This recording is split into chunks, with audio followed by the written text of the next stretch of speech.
ter as bênçãos de Deus. As bênçãos de Deus, ela vem na nossa vida unicamente pelo favor dele. O Paulo disse isso muito bem. Já fomos abençoados com toda sorte de bênção. Em que? Em Cristo Jesus. Quando ele diz Jesus, ele está falando da obra consumada, o que Jesus fez. O que Jesus era? O nosso substituto. Cumpriu a lei, sacrificou, se ofertou como oferta voluntária por nosso pecado e nos libertou. Por isso, nele nós temos todas as nossas vitórias. É por isso que em graça você precisa unicamente olhar para ele por meio da fé. Falando de sombra, eu quero citar um caso que aconteceu no Antigo Testamento para ilustrar a graça de Deus no período da Nova Aliança. É o texto que está dizendo que nós lemos aqui, que serve de sombra, que servia de sombra. Existia naquela época, no período da Antiga Aliança, um determinado homem que carregava sobre si a responsabilidade de levar o pecado do povo diante de Deus. Esse homem é conhecido na Bíblia como sacerdote, ou sumo sacerdote. Quem era o sacerdote? Os sacerdotes geralmente eles saíam da tribo de Levi. Era dessa tribo que saía. O sumo sacerdote só saía da linhagem de Arão. Mas eu quero focar aqui no sacerdote porque tem uma coisa interessante que nos leva a entender como funciona hoje nessa nova aliança chamada graça. O sacerdote era o representante desse povo. E Deus, quando olhava lá no Antigo Testamento, Deus olhava o seu povo, a nação de Israel, por intermédio do sacerdote que ali representava esse povo. Isso quer dizer que quando o sacerdote era bom, o povo também era bom. Mas quando o sacerdote era mau, o povo também era mau. Porque Deus via assim. Se o sacerdote fosse bom, Deus via a nação boa. Mas quando o sacerdote era mau, Deus via a nação também mal. Para tentar ilustrar isso melhor, depois você caça lá, você procura na sua Bíblia, um livro histórico por nome de Samuel. Esse livro histórico nos narra grandes histórias. Mas tem uma história que fala da representação do sacerdote, que está justamente lá no capítulo de número 4. No capítulo de número 4 haviam 2 sacerdotes, Ofni e Finéias, filho de um sacerdote que já estava avançado em idade, por nome Eli, na cidade de Ciro. A Bíblia diz no capítulo de número 4 que os filhos de Eli, Ofni e Finéias, eram sacerdotes maus, perversos, e que não conhecia Deus, e que não tratava com respeito às ofertas de sacrifício que era levado pelo ofertante ao templo. Eles faziam coisa errada a ponto de Deus rejeitar o sacerdócio desses 2 homens. No capítulo de número 4, lá do livro de Samuel, o primeiro livro, você vai encontrar que um determinado dia eles saíram para a peleja contra um povo chamado Filisteu. E a Bíblia diz que eles foram derrotados. Quase 30 mil homens dos filhos de Israel foram feridos naquela batalha. Foi a pior derrota que a nação de Israel teve no período dos juízes. Além de ser derrotado, além de serem envergonhados, os filisteus também levaram cativo a Arca da Aliança, que era o símbolo máximo de Cristo e sua obra consumada. Quem sabe um dia nós falamos aqui sobre a Arca da Aliança, o que ela representa. Então eles levaram cativo a Arca da Aliança, que representava a presença de Deus. Levaram cativo. Foi uma das maiores derrotas da história de Israel, e no período dos juízes foram a maior derrota. Muitos homens feridos, e a Arca da Aliança foi levado cativo. A nação de Israel perdeu a batalha. Mas se você pegar a sua Bíblia, essa história está escrita no capítulo 4 do primeiro livro de Samuel. Aí você passa o capítulo 5, o capítulo 6 e chega no capítulo 7. No capítulo 7 você encontra essa mesma nação batalhando com o mesmo povo chamado filisteu. E o texto do capítulo 7 vai dizer que muitos dias se passaram depois que os filisteus levaram cativo a Arca da Aliança. Passaram muitos dias, totalizando 20 anos, que a Arca da Aliança já não estava mais no seio de Israel. E quando a história diz no capítulo 7 que quando os filisteus souberam que os filhos de Israel estavam em Mispa, eles planejaram uma outra vez atacar a nação de Israel. Ora, a gente já venceu a batalha.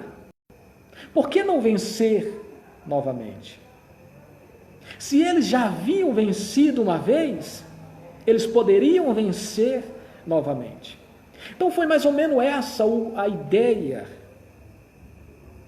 dos filhos dos filisteus sair à batalha contra Israel. Porque é bem verdade, querido, quando a gente vence uma batalha, a gente se sente muito mais motivado para vencer a batalha. E se o inimigo for o mesmo que outrora a gente venceu, a gente vai muito mais confiante.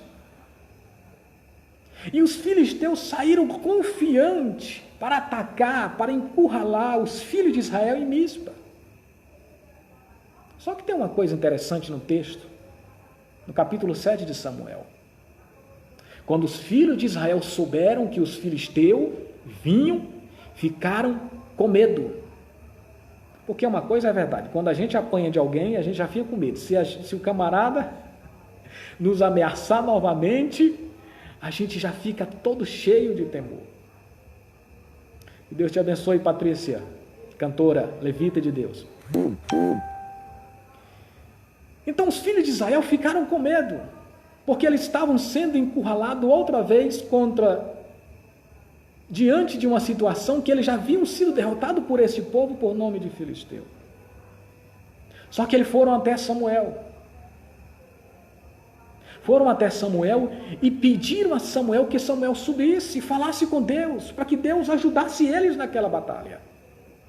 A Bíblia diz que Samuel sobe o monte, levanta um altar e faz ali um sacrifício ao Senhor. E a Bíblia diz que Deus recebe o sacrifício de Samuel. E por causa do sacrifício de Samuel, aquela nação Israel que outrora havia perdido a batalha contra aquela outra nação por nome de filisteu, agora vence a batalha. É interessante você observar isso. Porque ambas as nações estão dentro de um mesmo contexto. Primeiro, os filisteus vencem. 3 capítulos depois, os filisteus estão derrotados. A nação que venceu os filisteus no capítulo 7 é a mesma nação que é derrotada no capítulo 4. Então, por que eles venceram no capítulo 7 e não venceram no capítulo 4? Que a Arca da Aliança ainda estava no meio do seu povo.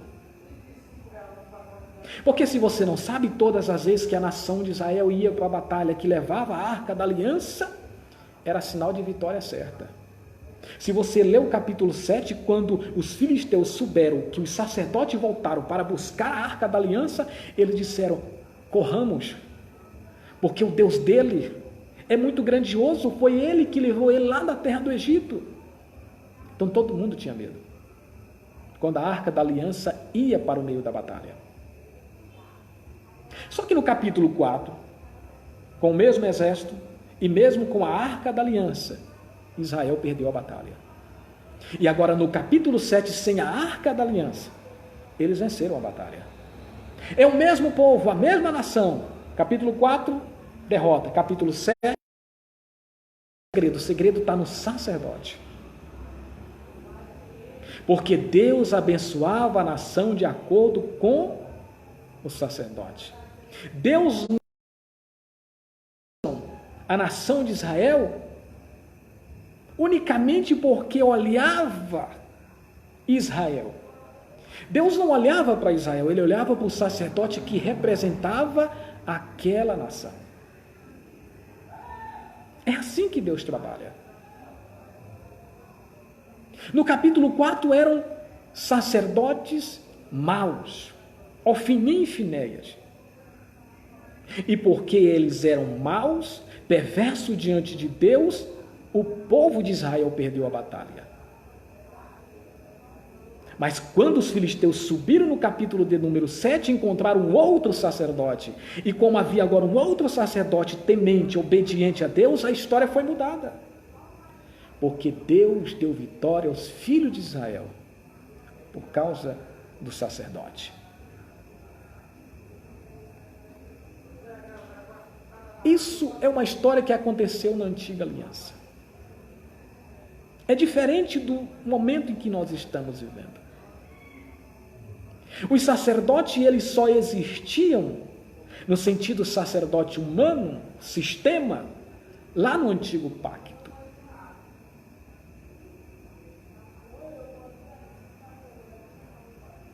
Hoje nós vivemos a nova aliança. Que Deus não tem, por mais que os homens queiram, mas Deus não tem um representante humano. Que Deus condicione a bênção do seu povo por causa de um sacerdote. Nós estamos vivendo a nova aliança. Na antiga lei era que funcionava assim. Hoje não, hoje você não depende mais de homem. A minha Bíblia diz que quando Jesus morreu, quando a obra foi consumada, o véu do templo foi rasgado. Por que o véu do templo foi rasgado? Porque o véu era o que separava o lugar santo para o lugar santíssimo. E no lugar santíssimo era onde habitava a Arca da Aliança. E só o sumo sacerdote poderia adentrar lá. Quando Jesus morreu e que o véu se rasga, Deus queria dizer através dessa história que agora todo homem, toda mulher, todo crente, direto ao trono da graça.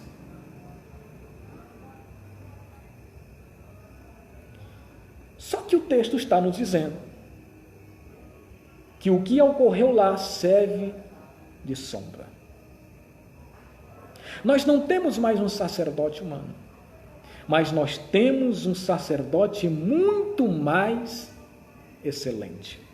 Se você pegar a sua Bíblia, ainda nessa carta escrita aos Hebreus, no capítulo de número 8, o escritor vai dizer o seguinte, capítulo 8, versículo 1, ora, a suma do que temos dito, e que temos um sumo sacerdote tal, que está sentado aos céus, no trono da majestade, ministrando no verdadeiro santuário, intercedendo, versículo 2, intercedendo por cada um de nós. Lembra de Samuel? Lembra da história que eu acabei de contar para vocês? Que Deus não olhava para a nação, ele olhava para o sacerdote. O mesmo acontece hoje.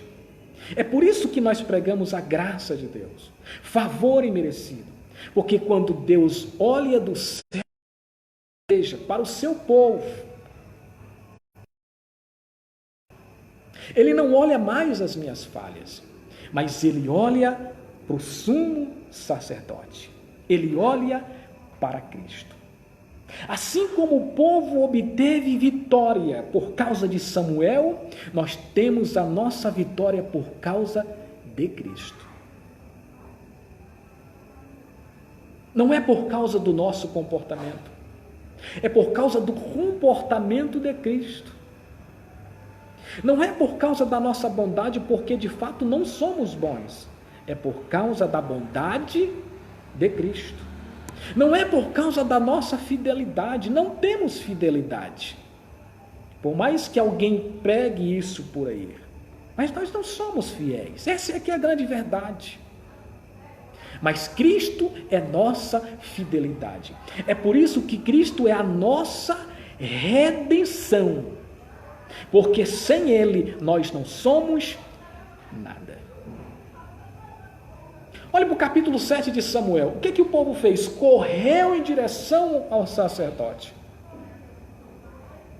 Na graça, você faz a mesma coisa. Você corre ao sumo sacerdote, Cristo, e não o homem. Porque o mérito é totalmente de Cristo. A nova aliança, o mérito é de Cristo, não existe mérito humano. O mérito era para a antiga aliança, porque esse é o princípio da lei, viver baseado no mérito. Em graça, nós vivemos baseado do não merecimento. Nós não somos merecedores. Eu já disse uma vez aqui e vou voltar a dizer a você. Quando eu digo que você não é merecedor das bênçãos de Deus, eu não estou dizendo que você não precisa fazer mais nada. O que eu estou dizendo é que por mais que você faça, você jamais é merecedor das bênçãos dele. As bênçãos dele vêm unicamente por meio do seu favor, por meio de sua graça. Ela nos alcança. E quando Deus olha para nós, não olha mais aos nossos pecados. Porque seríamos hipócritas se dissesse que não pecamos.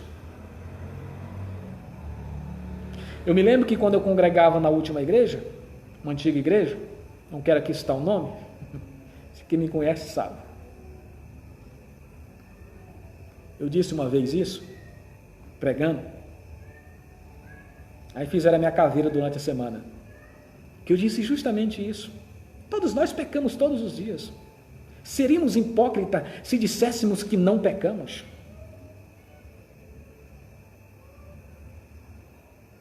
Quando eu disse isso nessa igreja, começaram a me escorraçar de lá de dentro. Mas isso é uma longa história. Hoje eu posso dizer aqui, e isso eu prego na igreja que nós estamos. Pecamos todo dia, porque a minha Bíblia diz que aquele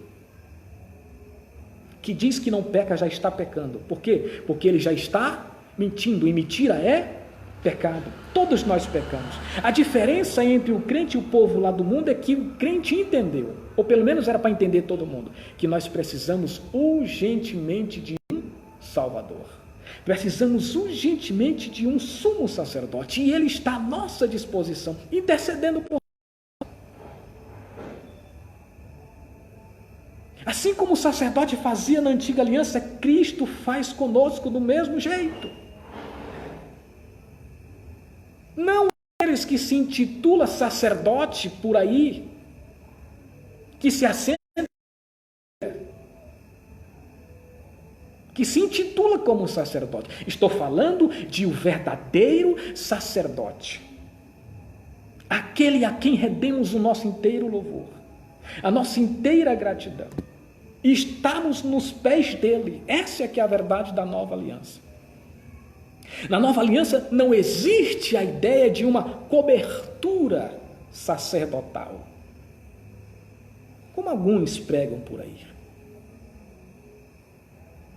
Você que é crente, que está me assistindo ou que vai assistir, com certeza você já ouviu essa expressão, que alguém precisa estar debaixo de uma cobertura espiritual. Querido, a nossa cobertura é Cristo. Ei, acorda. Estamos 2000 anos depois que a lei foi cumprida. Nós temos um sacerdote muito mais excelente. O véu do templo foi rasgado. Embora o véu do templo em alguns lugares, algumas pessoas estão tentando costurar e tentando ser o dono do céu e te vender um pedacinho dele, dizendo o que você faz, o que você tem que fazer e o que você tem que deixar de fazer. E eu lhe digo uma verdade, querido: em graça não está relacionado ao que você faz, ao que você deixa de fazer. Está relacionado ao que o sacerdote fez, Cristo Jesus, pelas nossas vidas. Você vive em graça. É essa a mensagem da graça. Não é mais eu olhar para mim mesmo, mas eu olhar para Cristo. Que Deus te abençoe, pastor Domingos Reis. É olhar para Cristo. Essa é a verdade da nova aliança. É olharmos unicamente para Cristo. O povo correu em direção a Samuel,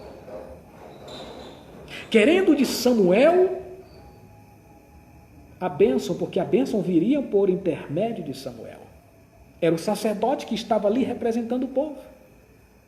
Hoje nós não temos mais o Samuel humano. Nós temos Cristo, o sumo sacerdote perfeito. É a Ele que você corre. É aos pés dEle. Deve estar olhando para Ele. Você lembra de Pedro? Pedro, enquanto manteve os seus olhos olhando para Cristo, ele pôde andar por cima das águas. Por mais que a tempestade fosse grande, fosse enorme, e amedrontasse o apóstolo Pedro, mas enquanto ele manteve os seus olhos em Cristo, ele andou por cima das águas. E isso é prático, querido. Em graça você precisa unicamente olhar para Ele. Quando você foca em Cristo, você olha apenas para eles, a adversidade, que são constantes, as tempestades, não causa efeito na sua vida, porque os teus olhos estão voltados para Cristo. E está olhando para Cristo também, nós não estamos imunes à tempestade. Mas significa que enquanto nós estivermos olhando, ela não produzirá efeito destrutivo na nossa vida. Agora deixa eu lhe dizer uma verdade que talvez você nunca percebeu. Nessa história de Pedro, quando ele andou por cima das águas, enquanto ele manteve os seus olhos olhando para Cristo, ele passou a se parecer com Cristo. É por isso que Paulo diz que nós somos transformados de glória em glória. A imagem de Cristo. A imagem dele. Então, quanto mais você foca em Cristo, quanto mais você olha para Ele, mais se parece com Ele. E mais isso agrada a Deus. Porque só olhando para Ele é que vamos ter a convicção do que realmente Paulo estava querendo dizer. Quando ele disse: eu sinto que não vivo, mas Cristo vive em mim. É isso que precisamos aprender para esse tempo da igreja. É vivermos a realidade do Novo Testamento, olharmos unicamente para Cristo. Deixa eu te fazer uma pergunta.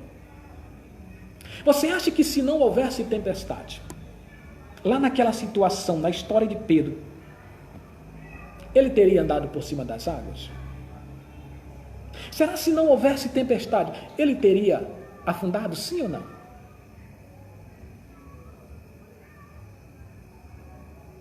Deixa eu lhe dizer aqui uma coisa. O fato de Pedro haver fracassado por um momento, não é porque a tempestade era grande. É porque ele parou de olhar para Cristo. Assim é o que está acontecendo em muitos lugares. Quantas pessoas dentro da igreja não olham mais para Cristo?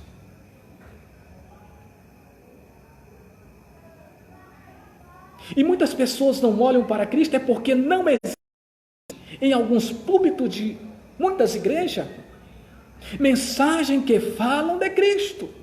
A mensagem fala do homem. É o homem que está no centro. Porque a maioria de algumas igrejas vive o padrão da lei, focar no homem. Ou você nunca percebeu que a maioria das igrejas, os cultos hoje são para os homens?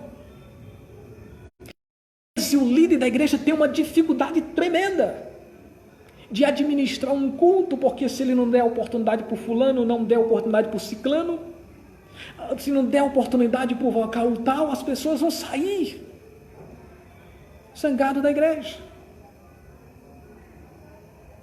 E sabe o que é isso? Resultado da mensagem que você prega, porque você prega usando o padrão da lei, dizendo às pessoas que elas precisam olhar para si mesmo. O foco da sua mensagem, por mais que você não queira, ou inocentemente, mas você está focando no homem. Vocês estão esquecendo de Cristo. A mensagem precisa ser cristocêntrica. Todo pastor sabe disso. Mas bem a mensagem de Cristo. Alguns acham melhor dizer para você que se você fizer 5 passos, você obtém vitória. Isso é princípio da lei. Porque você está sempre levando as pessoas ao mérito. As pessoas estão sempre dizendo a você que se você jejuar, Deus vai ouvir o teu jejum e vai te abençoar. Como que o jejum pudesse manipular o favor de Deus. Ontem nós estávamos nas células, nós estávamos falando justamente sobre isso.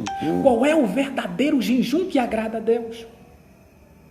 Você quer saber qual é o verdadeiro jejum que agrada a Deus? Não é você passar o dia sem comer ou sem beber. Leia Isaías capítulo 58, que você vai descobrir o verdadeiro jejum que agrada a Deus. E Deus falando à nação de Israel por intermédio do profeta. O jejum que me agrada é que vocês ajudem o seu próximo. Quando você vê o no fome, para ele, esse é o jejum que agrada a Deus. Quando você conhecer alguém que está sem veste, compre umas vestes e leve para ele. Capítulo 58 está falando sobre o jejum, o verdadeiro jejum. E em graça, o jejum funciona desta forma: olhar para a necessidade de nossos irmãos. Esse é o verdadeiro jejum que agrada a Deus. Porque quando você faz um jejum, a ausência de comida, você está olhando para si. Mas quando você faz um jejum ajudando o seu irmão, você está olhando para o seu irmão. E foi isso que olhar para a necessidade dos outros. Quando você olha para esse sumo sacerdote, você começa a entender essas coisas. Quando você olha para a nova aliança, que Deus abençoa é quem não merece, aí você não corre atrás de homens. Porque se Deus abençoa quem não merece, então quem tem uma igreja grande merece menos ainda. É só uma questão de raciocínio. Na nova aliança, querido, nós somos ministro de Deus. Você pode chegar diante do trono da graça por meio da carne de Cristo, que é o véu que foi rasgado. Com confiança, com ousadia. Como filho de Deus e não como servo. Você é filho de Deus. Aqui na igreja Reino em Graça, eu sempre prego isso. Nós vivemos na nova aliança e vivemos como filho e não como servo. O servo é para o povo que vive da antiga aliança ainda. São os servos de Deus, os vasos de Deus. Aqui somos filhos.